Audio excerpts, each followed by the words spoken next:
I'm in Prague right now with the two hottest Skoda Enyaq, which is based on the Volkswagen MEB platform, which is the same platform which underpins the Q4 e-tron, the Volkswagen ID4, and it's a very, very important car in the Volkswagen group. This, by the way, has been the third highest selling EVs in the year 2024.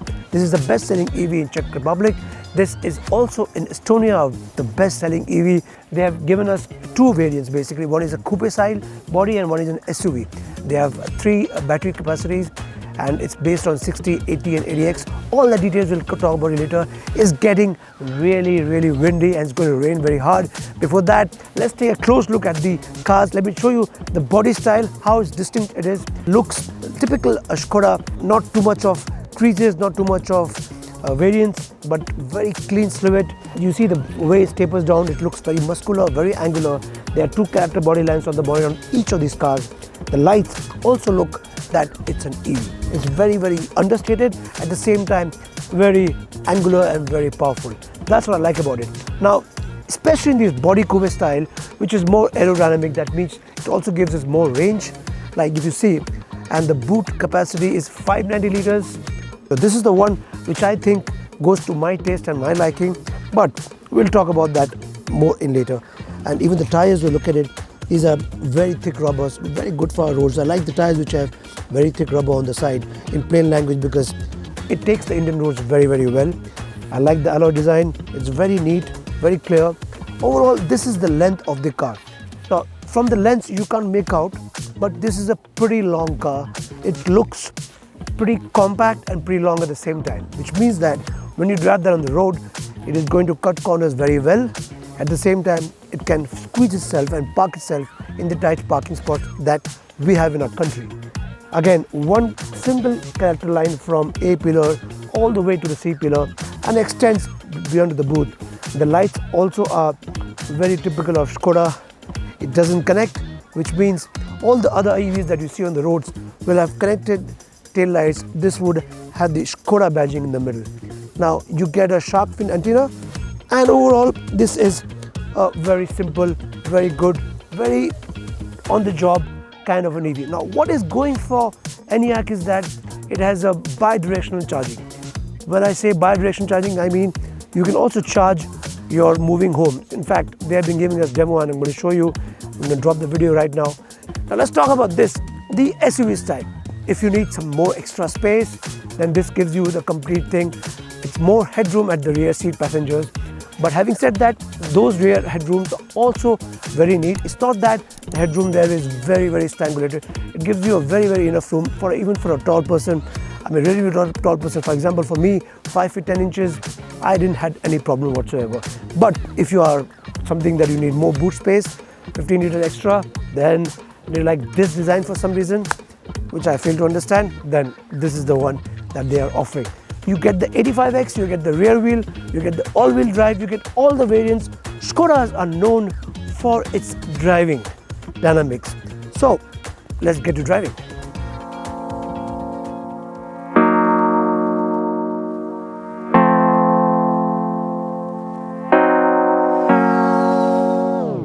Right now it's a gloomy weather. It's about 5 degrees here in Prague. The steering is heated, the Mercedes is heated, so I don't feel anything. This gives me back the temperatures of a country, which is what we've been needing. First up, in terms of the way they have packaged the car, this bi-directional charging is also a very, very unique thing, and the range is pretty decent actually. So these two things are very, very important for an EV, which they have got it sort of right.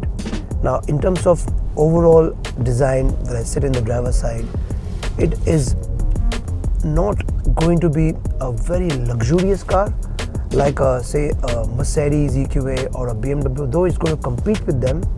Similar price point, similar range, but it is very functional. There is this small MID, there's a small screen in front of me which has a lot of things going, a lot of controls, a lot of information which can be controlled right from here, including the travel assist feature. It has a suite of ADAS features, everything that we need in today's time and age, and the adaptive cruise control that we tested is pretty bang on. In fact, the braking also is so nice that it makes me wonder, did I actually brake or no? Yes, that's how smooth it is. In terms of acceleration, it's an EV. Again, all EVs just take off, similar. But the way this is handling the roads, the gripping on the road and moving, it's a typical Skoda DNA. That is there. That's something we'll have to give it to the Skoda guys, that they've tried to retain that. A very important car from the Volkswagen group, because it is a car which is the car market for the future. There are many variants which are going to come in the future. We have seen some of them which are going to go. In fact, Lakh also is on the cards. Whether it comes to India or not, we don't know, but Enyaq is definitely all set to come to India. Now, in terms of driving, overall driving dynamics, this is what I was talking about. This is raining, this is slippery. I have full faith in the car. I can go as hard as I want, and I know that the car will be completely at my command. You see, the braking, right from the way it handles, and these are small narrow lanes because this is not a highway. So when a car comes back, it just doesn't really go out of its track. Even braking is straight line. There's not a single deviation. These things give you more and more confidence as you move along. And in terms of overall features, in front of you with a heads-up display, only thing which I don't like perhaps is that the seating is very erect, like it's very hard. It's not a very spongy seat, so it doesn't really give you that comfort. But surprisingly, I drove this from Prague for 3 hours, and in the night did not feel anything. So this actually does something to you which gives you a long lasting. So these are small things which they have put together and made it a very good package. There is an Enyaq RS model which is supposed to be launched. They have not discussed about it, they have not thrown anything, but we know that this is on the cards.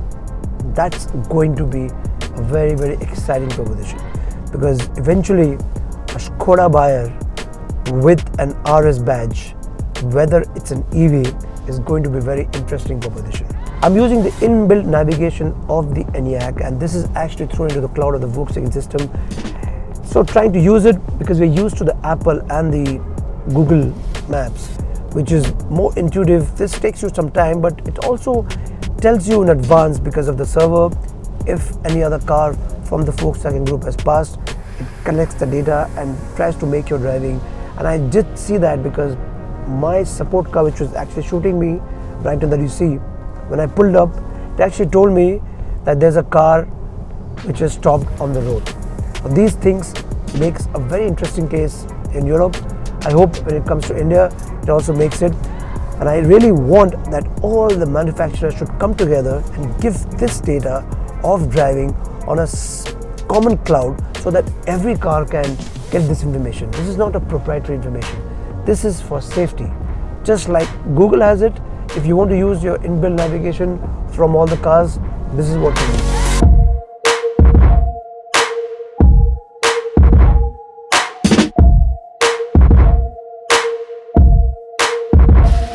And before we conclude, let's take a hard look at what the Enyaq offers from the driver's point of view. Literally, first up, the volume control is right here. Now there's a small button here, haptic. When you touch it, the screen fades in, fades out. So in case you're driving in the night, you don't want to have it all visible, it's right there.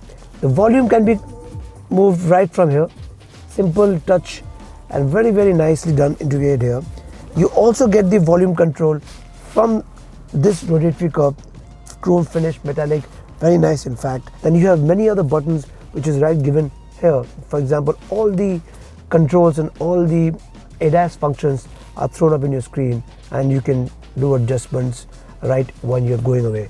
So these mode, again, which mode you want to drive, is again a simple button. So they've given you a very good interchange, which is a combination of buttons, hard buttons and touch screen. So both, you can take a look, and the moment you push the park, you get a 360-degree view. Then the seat locking system can be accessed right from here. From anybody can access it. then climate control. So these are the buttons that you have. I like the way the finish is done. It's a very premium chrome finish going under. This is leatherette on the top. This thing is a little plasticky, not to my taste, but it's very functional. That is important because this is going to be a very used car, so functional is more important. The speakers are integrated right here. There's a small storage here to tuck away your cards or keys or whatever, and it's hidden, so you don't know if you don't know. 2 wireless charging tray, 2 C-type charging port, 2 coffee mug holders. There is this storage here which you can keep your mobile phones or iPads or whatever. Then there is a nice storage right here. So overall, this is what it throws at you. The light functions is right there, and you get a mirror just in case. Now let's talk about the rear seat. The driver's seat is adjusted to my driving position, and I'm 5 feet 10 inches. You can see I have plenty of leg room, plenty of headroom. This is a glass top which gives me panoramic glass, in fact, which gives me more bigger cabin to move. You know how this performs in the scorching heat in our country. That's something that we have to figure, but this looks good. There is no sunroof. This is fixed glass, which is what you get, but this gives you very breathable cabin. So even with the coupe style body, you get a very decent legroom and headroom. Now there is this smartphone storage here which you can plug in, and plus you can keep your magazines, maybe a small MacBook can plug in. Again, a storage here. This is very functional. Once again, they have given us stuff like this is a tray, which is, if a third person is sitting, you can throw it at the back, or you can place it inside to keep your other bags or whatever. And this is the central armrest. This is a very interesting tray because this does not fold all the way down, so you can keep your glass and it will be very tight in its place. Again, a place to keep your mobile phones. And this is a leatherish finish, so it feels good. The fabric of the seating is actually very nice because this is suede. This is premium, made of some sustainable material, fishing nets and all of that thing, but it looks a little premium. It's not very luxurious, but it is very upmarket. So all in all, from the interiors, Enyaq looks its part. It's premium, it is nice, it is functional. You also get a sunshade right here, which is manual, which is actually okay. And again, this is a very interesting space. You know, one thing I noticed, there's a nice piping which is going in the seat. These small little things gives it a premium feel. The boot space is something that we should discuss. Now the boot is not the biggest, though it's a decent boot capacity in terms of specs, but there is this nice big battery which has taken the floor plate of the boot higher. Again, this is a coupe style body, so you can't store a bigger luggage, but you can throw in a big bag. Nice little storage here to keep your stuff which doesn't, you know, make noise while the car is moving around. Overall, decent space. You do get a big charging wire socket here, and there is no space. There's space I can see. Maybe a space saver tire can be thrown in, but they have not given in this car, so can't comment on that. And there is an automatic tailgate closing. And it's time to conclude. The Skoda Enyaq has an uphill battle because it's up against the Mercedes EQA, the Volvo C40 Recharge, the BMW iX1. This will be priced between the 40 and 60 lakh range. That's the range where it will come, in spite of the government reducing the custom duty to 25% now, which is a breather, which makes the Enyaq more viable in the Indian market. Though it is up against the big boys, the two things which are going for the Enyaq is the vehicle to charge anything kind of a concept, and the battery range is bigger. The Skoda, driving wise, it's a very peppy car to drive, but so is all the other cars that I spoke about. So let's not mince words. It is a good looking package. It is a very well-rounded car from every side. Now the moment you open the door, you know that this is a very nice chunky metal. You see the door noise. These things are missing in the BYDs and the Hyundais of the world. This thing is what makes the Skoda and the Volkswagen group stand out in the crowd, because you know you're buying into the quality of a car. But when you have the Mercedes and the Volvo on the side to compare with the bigger badge value and the iX1, then you are spoiled for choice. Now, it's going to be very difficult. It all depends on you. But if you ask me personally, if they can do an aggressive pricing, then this is a very good EV to look at. The rest is for you to comment down below, and I'll see you in the next one.